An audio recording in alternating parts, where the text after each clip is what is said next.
नमस्कार दोस्तों, मैं मुकेश।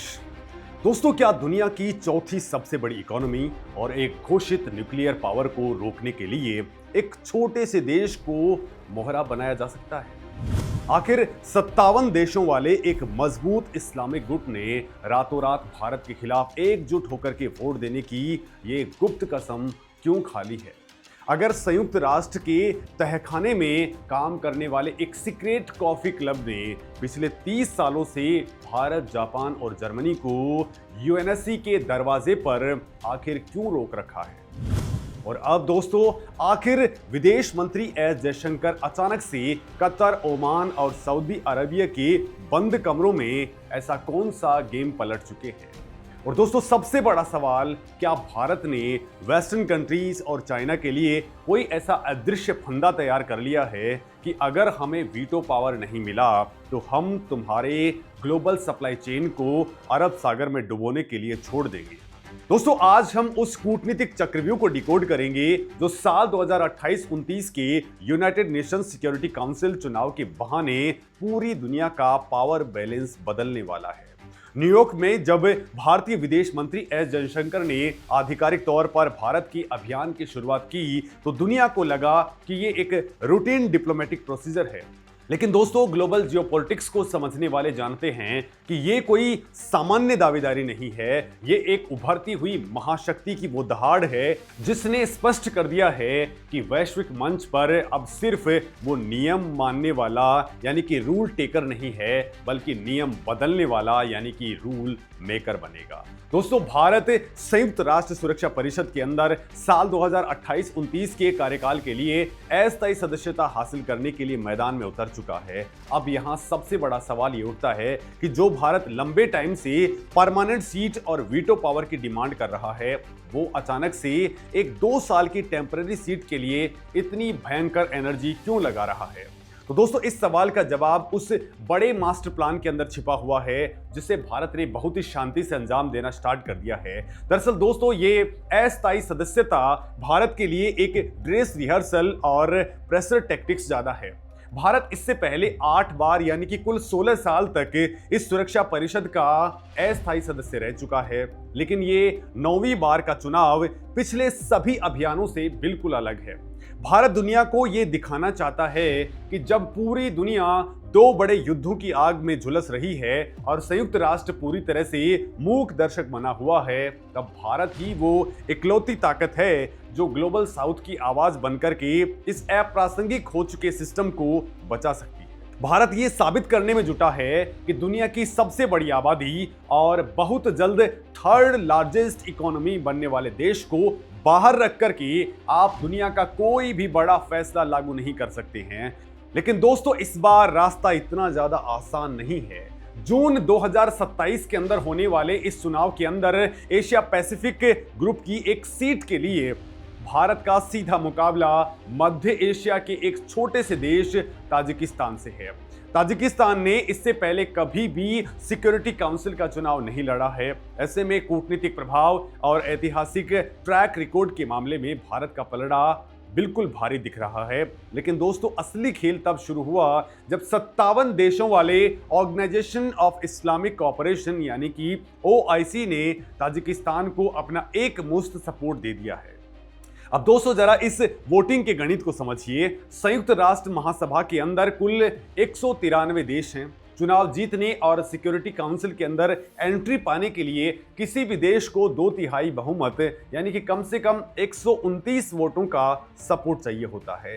ताजिकिस्तान की रणनीति बिल्कुल साफ है, उसे OIC के 57 वोट सीधे तौर पर मिल रहे हैं और साथ ही पहली बार चुनाव लड़ने के कारण उसे कुछ सहानुभूति के वोट मिलने की भी उम्मीद है। दोस्तों, इसके पीछे पाकिस्तान का बहुत बड़ा सपोर्ट सिस्टम है। पाकिस्तान की लॉबिंग का एक मात्र उद्देश्य ये है कि ताजिकिस्तान को ढाल बना करके भारत को ग्लोबल मंच पर किसी भी तरह से ब्लॉक किया जाए। और दोस्तों, ये एक ऐसा सिक्योरिटी थ्रेट और क्रॉस बॉर्डर प्रेशर है जिसे भारत बहुत अच्छे तरीके से समझता है। अगर 57 इस्लामिक देश एक वोट बैंक की तरह काम करेंगे तो भारत 129 के उस जादुई आंकड़े तक कैसे पहुंच पाएगा। यहीं से शुरू होती है दोस्तों विदेश मंत्री एस जयशंकर की वो चाणक्य नीति, जिसने ओआईसी के इस मजबूत गुट को अंदर से ही तोड़ना स्टार्ट कर दिया है। दोस्तों भारत जानता है कि कागजों पर ओआईसी ने भले ही एक ब्लॉक के रूप में ताजिकिस्तान का सपोर्ट किया हो, लेकिन जब संयुक्त राष्ट्र के अंदर सीक्रेट बैलेट के जरिए गुप्त मतदान होगा तो हालात बिल्कुल अलग होंगे। और यही कारण है कि जयशंकर ने इस्लामिक देशों के अंदर द्विपक्षीय स्तर पर सेंधमारी स्टार्ट कर दी है।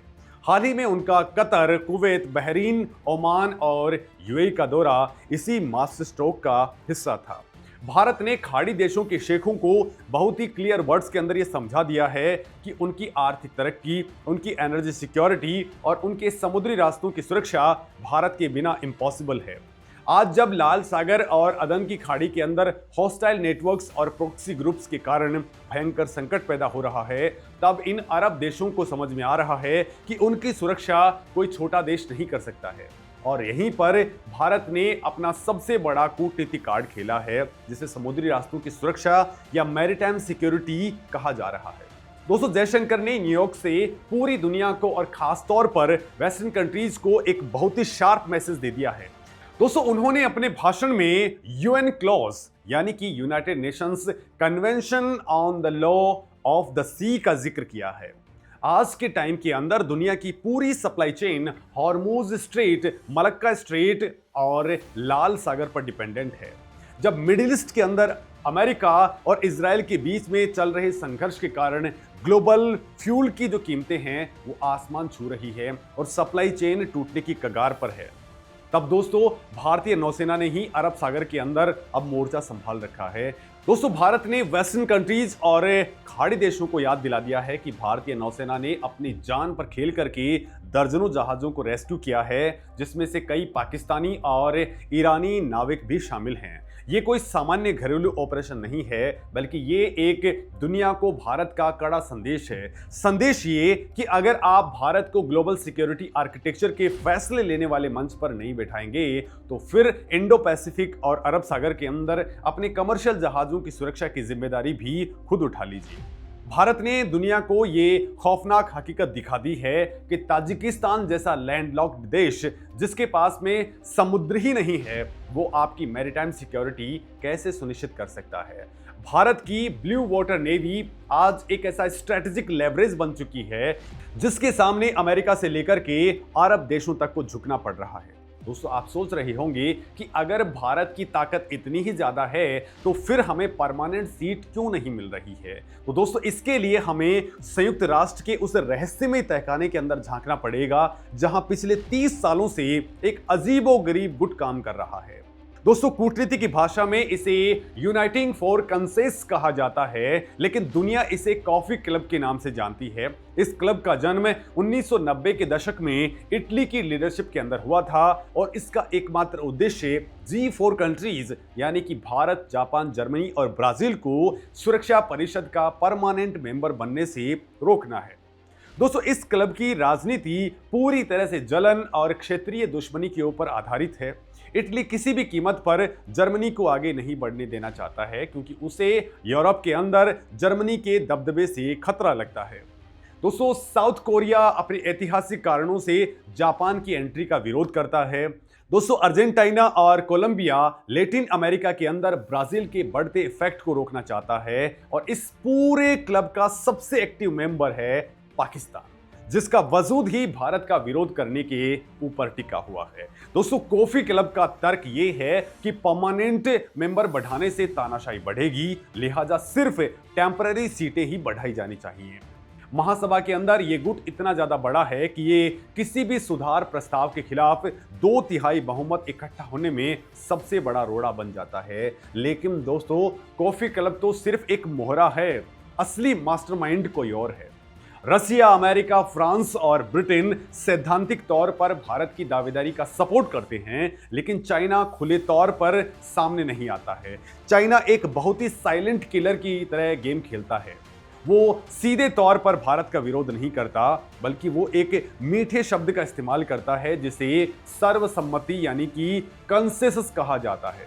दोस्तों चाइना कहता है कि हम विकासशील देशों की भूमिका बढ़ाना चाहते हैं, लेकिन सुरक्षा परिषद में सुधारों के ऊपर सर्वसम्मति होनी चाहिए। इसका सीधा मतलब यह है कि जब पाकिस्तान और कॉफी क्लब यानी कि वो दोनों राजी नहीं होंगे, तब तक चाइना अपने वीटो पावर का इस्तेमाल करके किसी भी प्रस्ताव को पास नहीं होने देगा। चाइना यह भी चाहता है कि भारत G4 से बाहर आ जाए और जापान का साथ छोड़ दे, ताकि भारत को कूटनीतिक रूप से अलग थलग किया जा सके। दोस्तों इस कूटनीतिक चक्रव्यूह को तोड़ने के लिए भारत और G4 देशों ने हाल ही के अंदर एक ऐसा अदृश्य फंदा भी फेंका है, जिसने P5 नेशंस की रातों की नींद उड़ा दी है। दोस्तों भारत और उनके सहयोगियों ने संयुक्त राष्ट्र के अंदर खुलेआम ये प्रस्ताव रख दिया है कि हमें परमानेंट सीट दीजिए, हम अगले 15 साल तक वीटो पावर के बगैर भी काम करेंगे। दोस्तों ये एक ऐसा मास्टर स्ट्रोक है जिसने वेस्टर्न कंट्रीज और चाइना के उस तर्क की धज्जियां उड़ा दी हैं, जिसमें वो कहा करते थे कि वीटो पावर बंटने से फैसले लेना इम्पॉसिबल हो जाएगा। भारत के इस एक महान त्याग वाले प्रस्ताव के बाद में दुनिया भर के P5 नेशंस के खिलाफ माहौल बनना स्टार्ट हो गया है। दोस्तों हाल ही के अंदर मलेशिया और फिनलैंड जैसी कंट्रीज ने खुल करके बयान दिया है कि वीटो पावर पूरी तरह से अनुचित है और इसे खत्म कर दिया जाना चाहिए। फिनलैंड के राष्ट्रपति ने तो यहां तक कह दिया कि 1945 के अंदर बनी इस व्यवस्था को आज की दुनिया के ऊपर नहीं थोपा जा सकता। अब अमेरिका, ब्रिटेन और फ्रांस जैसे देशों के पास में भारत को रोकने का कोई नैतिक बहाना नहीं बचा है। दोस्तों जरा सोचिए, आज ब्रिटेन और फ्रांस की हैसियत क्या रह गई है।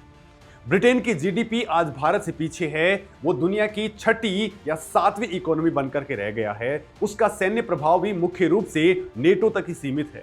फ्रांस की आर्थिक ताकत भी भारत, जापान और जर्मनी से काफी कम है और अफ्रीका में उसका प्रभाव तेजी से सिकुड़ रहा है। इसके बावजूद ये देश वीटो पावर के साथ में कुर्सी पर बैठे हुए हैं।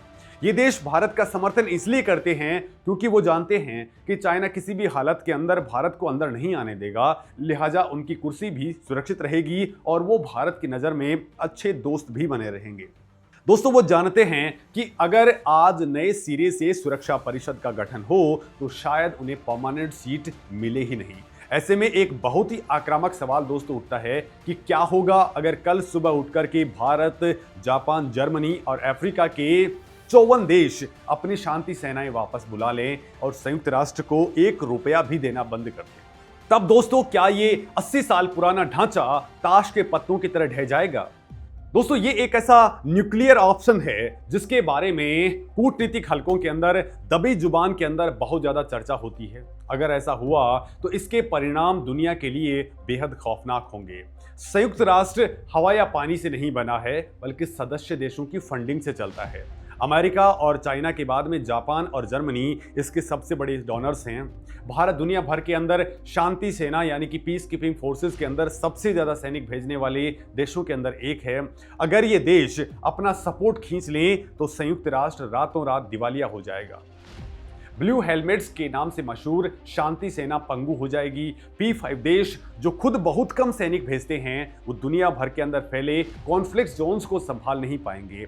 पूरी संस्था की वैधता और साख जीरो हो जाएगी। लेकिन दोस्तों अंतर्राष्ट्रीय राजनीति भावनाओं या गुस्से से नहीं चलती है, बल्कि रियल पॉलिटिक्स और नेशनल इंटरेस्ट के हिसाब से चलती है। भारत की रणनीतिक सोच इतनी कच्ची नहीं है कि वो गुस्से में आकर के मैदान छोड़ दे। भारत जानता है कि अगर उसने अपनी सेनाएं वापस बुलाई तो चाइना और पाकिस्तान तुरंत उस खाली जगह को भर देंगे और दुनिया भर में उनका प्रभाव बढ़ जाएगा। भारत की छवि एक विश्व मित्र और संकट मोचक की है। मैदान छोड़कर भागना भारत के कॉन्फिडेंस और स्ट्रेटेजिक विजन के बिल्कुल खिलाफ है।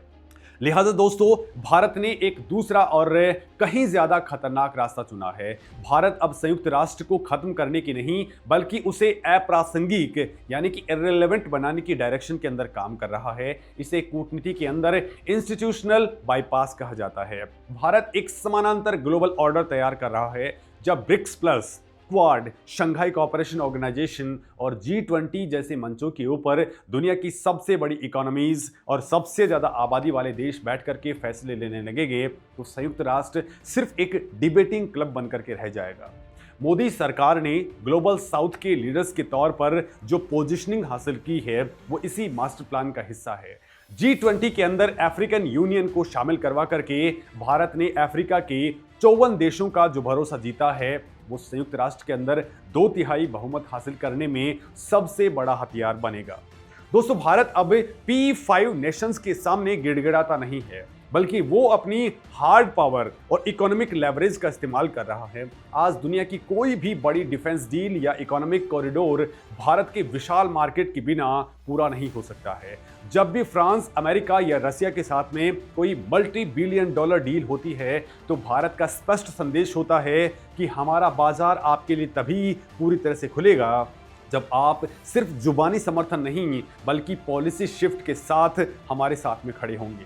भारत ने बता दिया है कि दुनिया की सप्लाई चेन, आर्टिफिशियल इंटेलिजेंस के नियम, आतंकवाद की फंडिंग पर रोक और ग्लोबल वार्मिंग जैसे मुद्दों के ऊपर भारत के बिना कोई भी नियम लागू नहीं किया जा सकता है। दोस्तों, विदेश मंत्री एस जयशंकर का शांति विजन इसी आक्रामक लेकिन कैलकुलेटेड डिप्लोमेसी का हिस्सा है। Securing holistic advancement through norms, trust and integrity, यानी कि शांति। दोस्तों, इसमें आधुनिक शांति सेना को अपग्रेड करने, एआई के खतरों से निपटने और समुद्री व्यापारिक रास्तों को सुरक्षित करने का जो एजेंडा सेट किया गया है, वो सीधे तौर पर वेस्टर्न कंट्रीज की दुखती रग पर हाथ रखने जैसा है।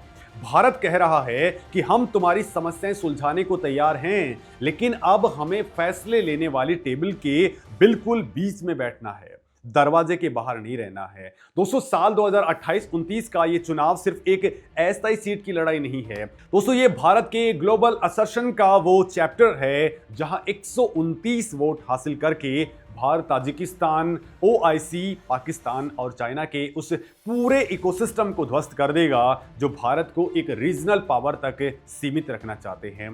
भारत की कूटनीतिक आक्रामकता और आर्थिक ताकत अब ऐसे मुकाम पर पहुंच चुकी है जहां दुनिया के ताकतवर देशों को ये तय करना होगा कि वो एक पुराने फेल हो चुके सिस्टम के साथ में डूबना चाहते हैं या फिर नए भारत के साथ में मिलकर के एक नया वर्ल्ड ऑर्डर बनाना चाहते हैं।